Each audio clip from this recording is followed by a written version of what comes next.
الحمد للہ وکفا وسلام علی حبیبہ المصطفیٰ اما بعد اعوذ باللہ من الشیطان الرجیم بسم اللہ الرحمن الرحیم وذکر فی الکتاب ابراہیم صدق اللہ العلی العظیم۔ درود شریف پڑھیں۔ اللہم صلی علی سیدنا شفیعنا حبیبنا مولانا محمد بارک وسلم صلو علیہ صلاۃ و سلام علیک یا رسول اللہ صلی اللہ تعالی علیہ وسلم۔ حضرات محترم، جو حضرات قربانی کرنے کا ارادہ رکھتے ہیں ان کے لیے میں یہ بتا دوں کہ قیامت تک کے مومنوں کی ماں حضرت ام سلمہ رضی اللہ تعالی عنہ کہتی ہیں کہ پیغمبر اسلام نے ارشاد فرمایا کہ جب تم بقر عید کا چاند دیکھو اور تم میں کا جو کوئی قربانی کرنا چاہے تو اس کو چاہیے کہ بال منڈانے یا ترشوانے اور ناخن کٹوانے سے بچا رہے تب تک جب تک کہ وہ قربانی نہ کر لے۔ تو جو حضرات قربانی کرنے والے ہیں اپنے نام سے، انہیں چاہیے کہ وہ اس طریقے پر عمل کر کے اس کا فائدہ وہ حاصل کرے۔ جو نہیں کرنا چاہ رہے ہیں اگر وہ بھی اس طریقے پر عمل کریں گے تو اسے بھی اس کا فائدہ ملے گا۔ اب دیکھیں کہ حج 3 طریقے کا ہوتا ہے۔ حج 3 طریقے کا ہوتا ہے۔ ایک ہوتا ہے حج افراد، اس کے حاجی کو مفرد کہا جاتا ہے۔ ایک ہوتا ہے حج تمتع، اس کے حاجی کو متمتع کہا جاتا ہے۔ اور ایک ہوتا ہے حج قران، اس کے حاجی کو قارن کہا جاتا ہے۔ حج کی 3 قسمیں ہوئی۔ حج افراد جو ہے یہ سب کے لیے نہیں ہے۔ جو میقات کے اندر رہ رہے ہیں یا جو مکہ شریف میں رہ رہے ہیں، حرم شریف میں رہ رہے ہیں، ان کے لیے حج افراد ہے۔ اور حج تمتع اور حج قران یہ ہم سبوں کے لیے ہے۔ حج افراد میں کیا ہوتا ہے تو آپ دیکھیں کہ جو میقات کے اندر رہ رہے ہیں یا جو مکہ شریف میں رہ رہے ہیں، وہ جو حج کرنا چاہیں گے تو وہ صرف اور صرف حج کا احرام باندھیں گے، وہ عمرہ کا احرام نہیں باندھ سکتے۔ اور حج تمتع، حج قران یعنی حج افراد صرف میقات اور حرم والے کے لیے ہے، اور حج تمتع اور حج قران یہ ہم سبوں کے لیے ہے جو میقات سے باہر ہے۔ اچھا، بہت سارے حجاج کو یہ پتہ نہیں ہوتا ہے کہ وہ حج جو کرنے جا رہے ہیں وہ کس طرح کا حج کرنے جا رہے ہیں۔ حج تمتع کرنے جا رہے ہیں یا حج قران کرنے جا رہے ہیں، چونکہ نیت سے ہی معاملہ بنتا بھی ہے بگڑتا بھی ہے۔ حج تمتع میں جب بندہ احرام باندھے تو اسی وقت عمرہ کرنے کا ارادہ کرے، عمرہ کرنے کا ارادہ کرے، وہاں جائے، عمرہ کرے، سعی کے بعد حلق کرے یا قصر کرے، اس کے بعد وہ احرام کی پابندی سے نکل جائے۔ پھر جب حج کے ایام آئے تو حج کا احرام باندھ کر وہ 8 ذی الحجہ کو مینا کو جائے اور پھر وہ حج کی ادائیگی کرے۔ اسے حج تمتع کہتے ہیں۔ حج قران اسے کہتے ہیں کہ احرام باندھتے وقت ہی حاجی عمرہ کرنے کا بھی ارادہ کر لے، عمرہ کرنے کی بھی نیت کر لے اور حج کرنے کی بھی نیت کر لے۔ یہ بات غور کرنے کی ہے۔ اگر احرام باندھتے وقت حاجی نے عمرہ اور حج دونوں کا ارادہ ایک ساتھ کر لیا تو وہ حج قران میں شامل ہوگا۔ حاجی جب گیا وہاں عمرہ کرے گا، کرے گا، سعی کرے گا، سعی کرنے کے بعد وہ حلق نہیں کر سکتا، یعنی سر کا بال نہ وہ منڈا سکتا ہے، نہ وہ ترشوا سکتا ہے، اور نہ وہ احرام کھول سکتا ہے۔ سعی کرنے کے بعد وہ احرام میں ہی رہے گا، کب تک؟ جب تک کہ وہ حج نہ کر لے۔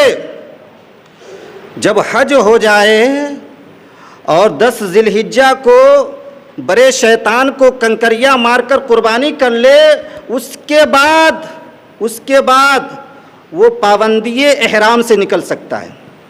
ایسا کرنے والے کو قارن کہتے ہیں، اور اس حج کو حج قران کہتے ہیں۔ یہ سب سے سخت ہے، سب سے مشکل حج ہے، لیکن سب سے افضل حج جو ہے یہی ہے، حج قران۔ مشکل اس لیے ہے کہ مانا 1 ہفتہ یا 10 روز پہلے حاجی گیا، عمرہ کیا، اب 10 روز کے بعد حج کی شروعات ہونے والی ہے، تو 10 دن تک وہ احرام میں ہی رہے گا، احرام سے نہیں نکل سکتا۔ کب تک؟ جب تک کہ وہ حج نہ کر لیں۔ اسی لیے حجاج کرام جو ہے ہمارے یہاں سے جو جاتے ہیں، زیادہ تر یہ حج تمتع کی نیت کر کے جاتے ہیں، یعنی یہاں سے جب وہ گئے تو عمرہ کی نیت کیے، یہاں سے حج کی نیت کر کے نہیں جاتے ہیں۔ یہاں جب احرام وہ باندھتے ہیں ایئرپورٹ پر یا میقات پہنچ کر، تو وہ عمرے کا احرام باندھتے ہیں، حج کا احرام نہیں باندھتے ہیں۔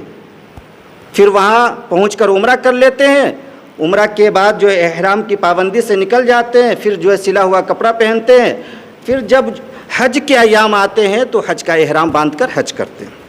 ایک سوال یہ پیدا ہوتا ہے کہ آخر ہمارے نبی نے جو ہجرت کے بعد ایک حج کیا، وہ کون سا حج تھا؟ حج افراد تھا، حج تمتع تھا، یہ حج قران تھا؟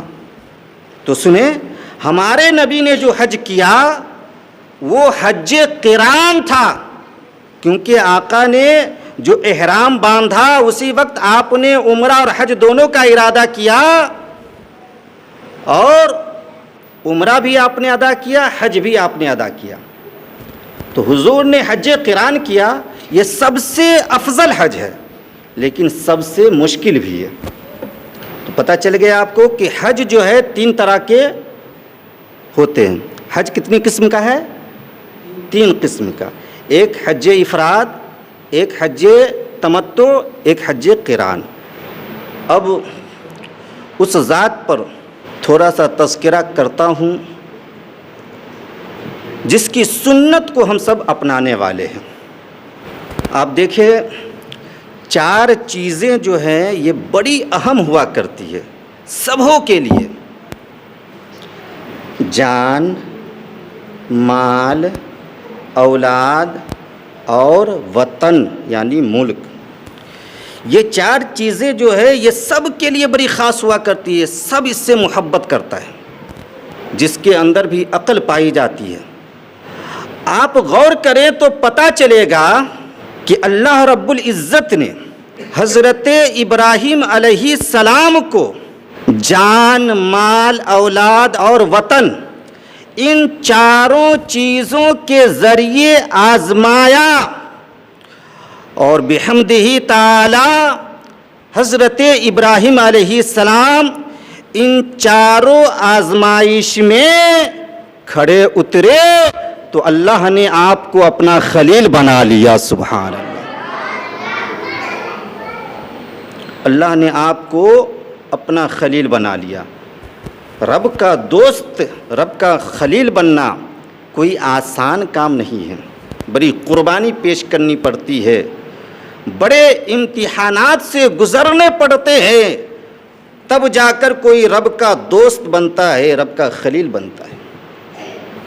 آپ دیکھیں کہ جب رب کے خلیل نے رب کی وحدانیت کا پرچار انوکھے انداز میں کرنا شروع کیا تو اس وقت کے عقل مندوں کو یہ برا لگنے لگا کہ یہ ہمارے معبودوں کو برا کہتا ہے، یہ ہمارے معبودوں کا مذاق اڑاتا ہے، یہ ہمارے معبودوں کے خلاف بولتا ہے، اگر ایسا ہی چلتا رہا معاملہ تو کچھ دنوں کے بعد ہمارے لوگوں کی عقلوں سے غفلت کے پردے ہٹ جائیں گے اور دھیرے دھیرے سب اس کے غلام بننے لگیں گے، لہٰذا اب ان کا خاتمہ کرنا ضروری ہے۔ حضرت ابراہیم علیہ السلام نے ان کے جھوٹے معبودوں کی حقیقت کا پرچار شروع کیا، اس طرح کھلایا نہ کھایا، پلایا نہ پیا، بولا، ان کے معبودوں سے کچھ جواب نہ آیا، تو رب کے خلیل نے لوگوں سے کہا کہ ان باطل معبودوں کو چھوڑو، اس کی پرستش چھوڑو، ہماری طرف آؤ، کیونکہ ہم اس معبود کی عبادت کرتے ہیں جو ہمارا خالق بھی ہے اور سب کا مالک بھی ہے۔ سبحان اللہ۔ آج بھی ہو جو براہیم سا ایما پیدا، تو آگ کر سکتی ہے انداز گلستہ پیدا، آگ کر سکتی ہے انداز گلستہ پیدا۔ اللہ تعالی ہم سبوں کو اپنی شریعت سے، اپنے پیشواؤں سے سچی پکی الفت و محبت کرنے کی توفیق عطا فرمائے۔ اللہ تعالی ہم سبوں کی حفاظت عطا فرمائے۔